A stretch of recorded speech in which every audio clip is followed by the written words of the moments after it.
dari nol. Apalagi nih. Hari ini ngomongin dari nol ide side hustle. Tapi sebelum itu gue mau mempersilahkan lu untuk melakukan sebuah ritual. Oke.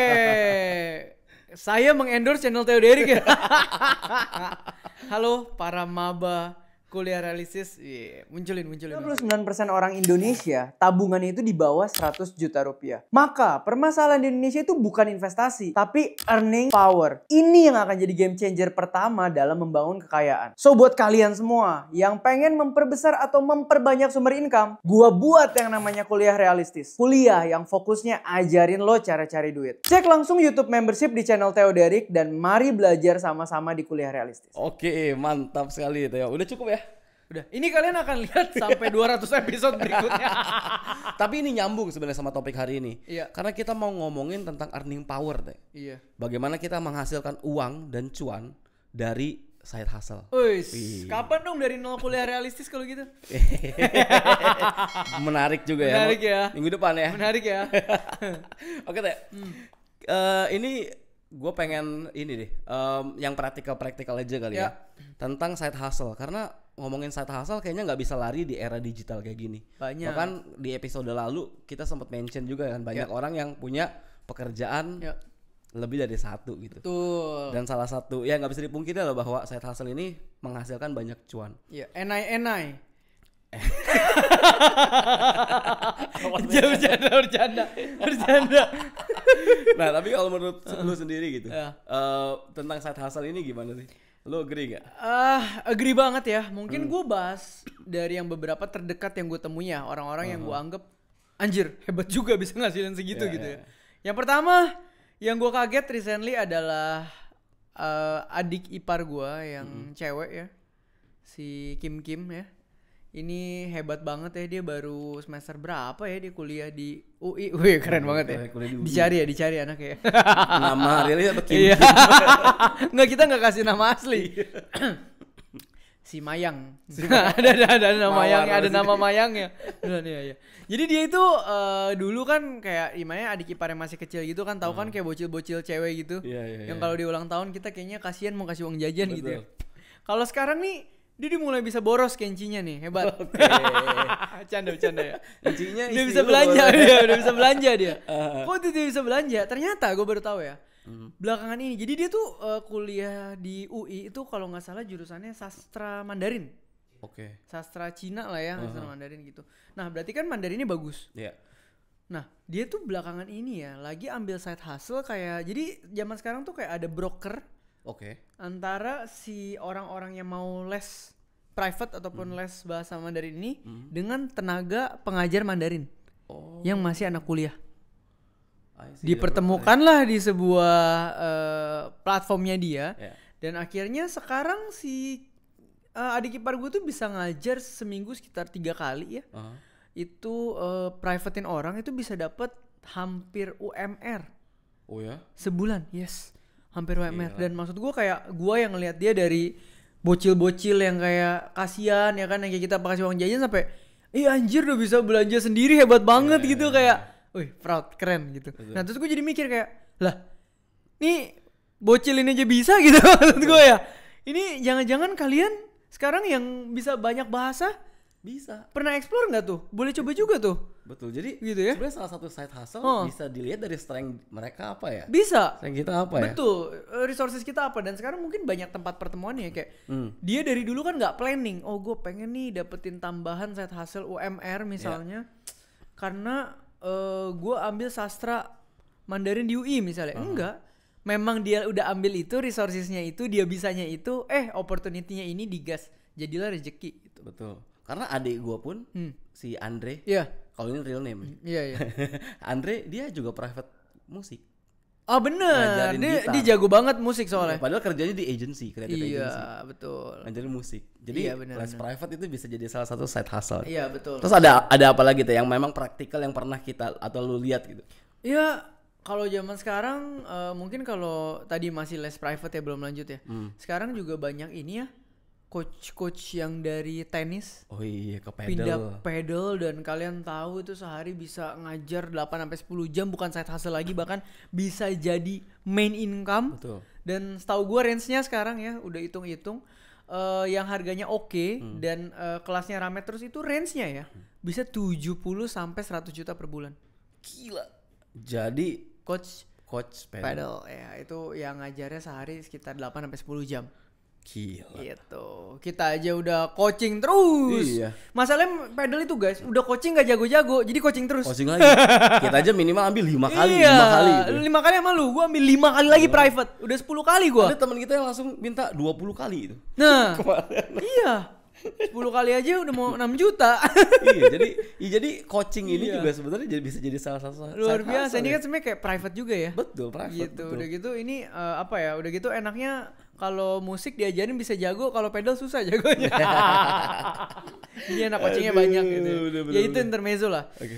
Yang kedua apa ya yang di sekitar gua ini? Mungkin karena kita punya creative agency. Ya. Dan gue juga KOL, mungkin gue akan bilang di dunia industri kreatif kali ya. Yang berhubungan dengan perahensian, perkontenan, persosial mediaan.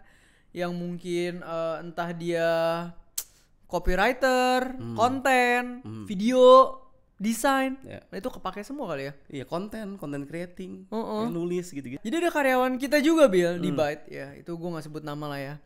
Kemarin lagi ngitung-ngitung Excel bisa nabung sekian. Ih hebat banget. Kita kasih gaji di bawah itu dia bisa nabung segitu. Dari mana? Ternyata pas ngobrol-ngobrol dari side hustle-nya. Side hustle apa? Oh ternyata dia bisa jadi talent. Ternyata dia bisa ngedit video konten versi CapCut. Ternyata dia bisa bikin konten. Dan dia pun full time di tempat kita gitu. Jadi kayak wow, income-nya itu lumayan lah, udah 2 digit lah. Lebih gue rasa. Dengan side hustle yang ada gitu maksud gue. Dan zaman ini kan zamannya sosial media ya. Ketika kita punya skill yang beririsan dengan sosial media, gue rasa cari side hustle tuh nggak susah. Ya karena sekarang sosial media itu menjadi salah satu industri yang menarik karena traffic kan. Betul. Traffic itu kan new currency ya. New currency dan maksudnya gini, selama dunia sosial medianya terus berubah, akan terus dibutuhkan hal baru lah. Kayak dulu mana ada talent live. Betul. Sekarang semua talent live. Live shopping gitu ya. Bentar lagi apalagi nih nggak tahu nih. Betul. Dia mau inovasi ke arah mana ya akan open lagi side hustle, yang penting lu bisa kecap ke arah sana. Jangan sampai gue bisa nih bikin konten tapi gue kagak bisa talent live. Kagak ada tuh kuliah talent live. Semua juga nyoba. Bener lagi. Begitu ternyata bisa nguasain, sekarang enak. Bisa apa aja? Oh kita bisa konten, bisa kita copywriting, bisa talent live, bisa. Udah datang tuh side hustle. Bener. Gitu. Nah terus tadi kan dari creative agency, kita kan punya bisnis satu lagi tuh ya. Ya. Si event. Ya. Ini ada yang menarik nih. Gue yakin lo juga tahu arah gue kemana. Just Tip. Nah, itu jadi side hustle yang sangat menarik loh. Kalau kalian kemarin ada yang datang ke event Her Era collab sama Alicia Eva, itu anyway kita yang bikin teman-teman ya, ex Alicia Eva. Jadi kalau datang ke tempat pameran tuh lucu Bil. Biasa gue dimintain foto terus orang nanya, "Lu ngapain kok di sini?" Itu berkali-kali padahal bisnis gue emang dari dulu bikin pameran ya. Tapi lucu ya, kenapa kalian gak ada yang tahu bisnis Theo Derek? Karena gue jarang promo bisnis gue di sosial media. Tapi kan di bio-nya ada tuh kan, ya Acrowide Group gitu. Tapi mungkin mereka udah apatis ya, karena terlalu banyak influencer taruh bio isinya konten bukan bisnis. Lanjut, oke. Nah, ngomongin Just Tip ini, kemarin di Her Era itu mata gue terbuka lebar ya. Kenapa? Karena kan kita ada kasih undian Dyson kalau nggak salah ya. Untuk orang yang taruh struk pembayaran. Wah itu Just Tip-nya itu, sekali naruh struk pembayaran gila loh. Sehari 40 juta, Gila ya. 70 juta, 80 juta. Itu kan yang kita lihat ya untuk mereka kumpulin struk buat ikut undian Dyson. Tapi kan kita kagak tahu itu per item marginnya itu berapa Pak. Betul. Dyson 10%. Nah 10 juta 4 juta. Nah 10% aja 4 juta sehari. Sehari. Kita event 4 hari. 4 hari. Dan mungkin dia belanja cuma 2 jam. Iya. 3 jam. Lebih gila lagi daripada ngajar tadi loh ini. Betul. Berarti lu cuma perlu apa? Aktif sama eventnya. Iya. Apa misalnya event-event besar lainnya yang namanya nggak mungkin gue sebut di sini karena gue bikin event juga gitu ya. Bukan sponsor. Iya, tapi ya just tipper dan banyak juga dari luar kota bela-belain kenapa? Betul. Ya karena mungkin kita nggak tahu ya item kecil-kecil gitu, apalagi yang beauty misalnya. Betul. Bukan per item kecil-kecil, orang sekali beli banyak. Per itemnya berapa nggak tahu, tapi dikaliin mungkin kalau fee-nya bisa 5.000 aja satu item. Betul. 10.000 kan never know ya, tapi udah lumayan. Maksudnya banyak side hustle yang bisa menghasilkan UMR detik ini. Bahkan Iya. lebih. Apakah berarti nggak usah kerja? Enggak, maksudnya kerja tetap plus side hustle yang bisa ngasih UMR. Maka lu bisa berkembang gitu maksudnya. Betul. Dan pastikan juga jangan sampai kerjaan lu yang utama. Iya. Ya kan kita bisa kasih contoh tim besok kita. mau jadi just tip cuti gitu. Iya loh. Gue jitak lo ya kalau karyawan gue begitu tuh.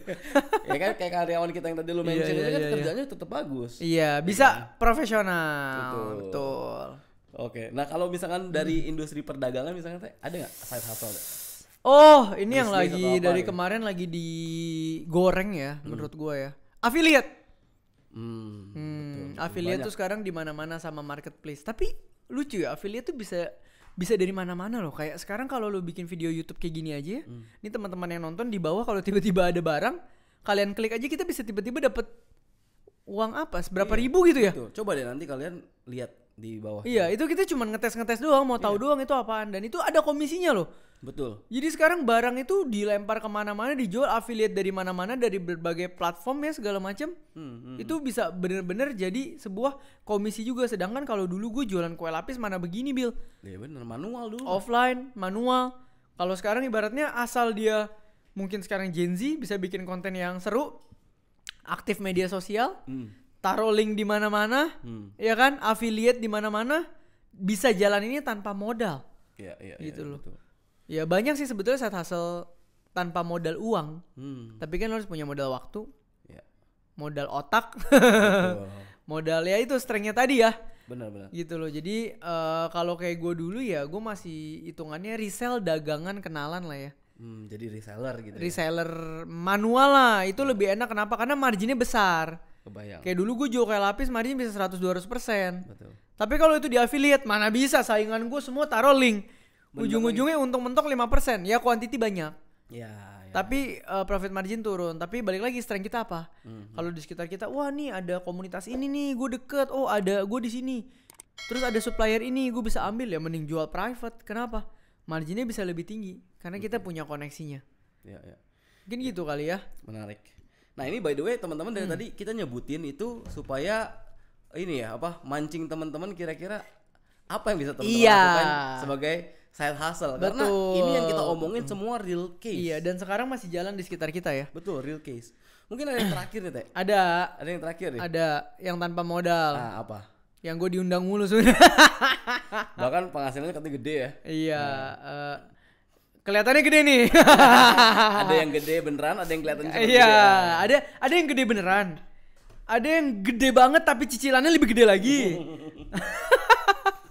Tergantung. Spill saja. Tergantung. Oke. Ini adalah asuransi kali ya. Agent ya. Iya, agent ini modalnya 0. Ibaratnya kalian udah pasti bisa jual ke orang tua sendiri minimal bisa laku. Iya. Kalian sendiri bisa beli produknya gitu ya. Gue rasa untuk omongan side hustle ini masih sangat oke lah ya karena mulai dari nol. Tapi ini tuh cons-nya sebetulnya tanggung jawabnya panjang. Iya, betul sih. Iya. Jadi kalau kalian menjadi agen asuransi, tolong fokusnya jangan ganti mobil. Fokusnya adalah bagaimana bertanggung jawab kalau kalian punya nasabah yang percaya sama kalian. Kalian harus tahu itu tanggung jawabnya panjang. Betul. Bukan pas 2 tahun pertama doang ya, pas komisinya gede, tapi panjang, itu relasi gitu. Jadi kalau kalian mau masuk ke industri ini, make sure kalian serius mau memberikan value dan dampak buat nasabah. Kenapa? Kalau enggak kalian ruginya lebih gede, jujur. Iya, betul. Ujung-ujungnya nih, misalnya lu punya kenalan bagus, dia buka sama lu. Anggaplah dia buka polis lumayan, lu dapat 1 juta dari dia per bulan deh. Ya. Setahun 12 juta. Ya. Tapi ya udah. Kalau abis itu lu gak bisa bertanggung jawab, selesai. Relasi lu paling nilainya jadi 12 sampai 24 juta kan 2 tahun doang. Tapi kalau itu orang ternyata orangnya oke, koneksinya bagus, lu malah rugi banget. Cuman demi 1 juta per bulan lu kehilangan relasi sama dia. Iya. Jadi harus apa ya? Harus pinter-pinter gitu, harus pinter-pinter, harus aware, harus tahu bahwa kalian itu bukan menjual gaya hidup kalian. Ya. Yang kalian jual adalah tanggung jawab terhadap nasabah. Itu dulu. Agree. Gitu. Ya, kok lu sok tahu lu ngomongin asuransi kayak gini. Teman-teman, gue banyak kerjasama sama principal brandnya, bukan agensinya. Jadi bahkan leader-leadernya itu belajar dari konten gue yang collab sama mereka di style di gedungnya gitu ya. Bahkan bulan Agustus gue ngisi principal brandnya gitu ya. Jadi gue tahu industrinya, gue tahu bisnis modelnya. Dan ini adalah sebuah advice yang genuinely pengen agent-agent insurance maju. Betul. Menurut gue mereka hebat-hebat, pinter-pinter. Tapi terkadang karena terlalu ditwist dengan hasil dan kemewahan, hatinya itu kadang hilang. Nah itu yang hati-hati. Hatinya hilang, harus hati-hati. Plus ketika kalian udah cocok di sana, culture menyicilnya itu nggak harus diikutin teman-teman ya. Jadi itu yang kalian harus pinter-pinter. Karena banyak gue ketemu yang ujungnya leader-leadernya oke 2 tahun pertama, tapi kan cicilannya nggak 2 tahun. Cicilan 5 tahun. Suruh ambil mobilnya cicil 5 tahun, komisi bagus 2 tahun, tahun 3-5 bagaimana? Betul. Nah itu yang kalian harus pinter-pinter. Bukannya berarti gue bermaksud apa-apa, enggak. Kalau ini hal yang jelek gue nggak akan taruh sini kok. Gue taruh sini karena memang ini banyak kok teman-teman kita yang memang serius di industri ini udah 10 tahun, 12 tahun, bagus kok. Ya, agent-agent saudara kita ya yang memang menghasilkan dari sini dan bertanggung jawab, bagus, impactnya bagus.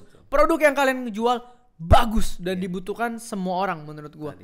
Asalkan pakai hati. Hati. Jadi kalau khusus agent asuransi ini jangan cuma lihat duitnya doang, set hasilnya doang, tapi hati ya. Iya, lu pernah kebayang nggak misalnya nih ya, lu bayar premi mahal, lu lagi sakit gitu ya, lu lagi nanya-nanya, bantuin dong, tiba-tiba agentnya slow respon. Atau enggak respon. Tiba-tiba di story tulisnya, ih puji Tuhan mobil baru. Dibakar mobil lu. Orang lagi sakit bayar lu, butuh lu, duitnya lu pakai buat ganti mobil, lu posting.